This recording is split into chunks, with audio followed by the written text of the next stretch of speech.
AI company, NVIDIA, which makes chips, is up from $11 to $180 in 3 years, and it's doubled in 6 months. The top 10 AI companies have been responsible for pretty much all of the US market's gains over the past couple of years, and are now worth collectively $35 trillion,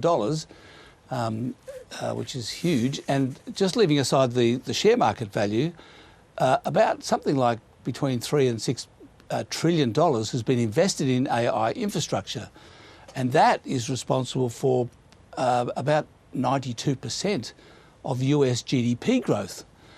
So it's basically AI is holding up both the stock market and the US economy. That is incredible. What do you see happening then if there isn't a market correction? Well, the question is whether all of this money is going to be worthwhile. Is it a good investment or not? Because usually the definition of a bubble is something that crashes. You know, the US housing bubble crashed in 2008 and led to the GFC, and obviously the stock market crashed in 1929, led to the Great Depression. So, you know, when we look back at bubbles, they usually crash. Sometimes it's a bubble that doesn't crash. And the question is that going to happen this time? Obviously, the people who are investing in NVIDIA and all the other AI companies now don't believe it's going to crash. Otherwise, they wouldn't invest. So the question is, what happens if they're right and it doesn't crash and the investment in those companies is worth the money? Because the way that AI companies will make a lot of their money, not all of it, but a lot of their money, will be replacing human beings. And so then the question is, well, how much permanent unemployment will there be? And the estimates of that, the forecasts for that, range from anything from 10% to 50% unemployment. I mean, so a lot of people who are in the field of AI say, oh, well, virtually everyone's going to lose their job. Well, okay, that's not going to happen, but what if it is 10 to 15% permanent unemployment? Well, that's a big deal. I'm just saying that, you know, the trouble is that either there's a crash and, you know, a lot of people lose money and maybe the economy suffers as a result of that, or it's not a crash and the investment's fine, and we end up with 10 to 15% permanent unemployment, which is also bad. So I don't know. And then you get closer to the situation where AI becomes self-aware and self-perpetuating.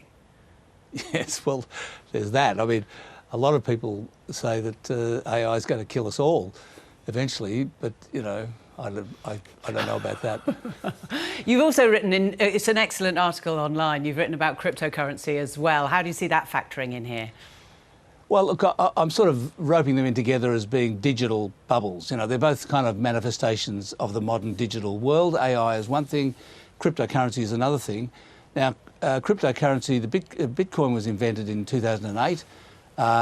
You know, for a long time it was around about $1 and didn't do anything much, but then it became an item of speculation. And there's now 19,558, I think it is, cryptocurrencies. And they are clearly, there's clearly a mania going on of some sort about cryptocurrency. So the question is, well, what if that's not a bubble as well? I mean, what if that doesn't crash and we end up with these cryptocurrencies forever? Well, you know, the trouble with cryptocurrencies, which they're kind of fine in one way because they were invented in order to allow us to deal with each other financially rather than go through banks. That was the whole idea back in 2008. And that's fine, that kind of is okay. But also they're anonymous, so they're being used, cryptocurrencies, including Bitcoin, are being used by scammers to hide their dirty deeds. You know, there's these cryptocurrency ATMs which are just robbing people of money. The police are calling them, these ATMs, getaway cars for scammers. So, look, you know, I'm just saying, I suppose I'm just pointing out that there's two edges to this. You know, if they burst, if the bubbles burst, people lose their money. That's bad. But maybe it's not so great if it doesn't burst. It is an excellent article. I recommend everyone going to the website and taking a look at it. Alan Kohler, thank you. Thanks, Lorna.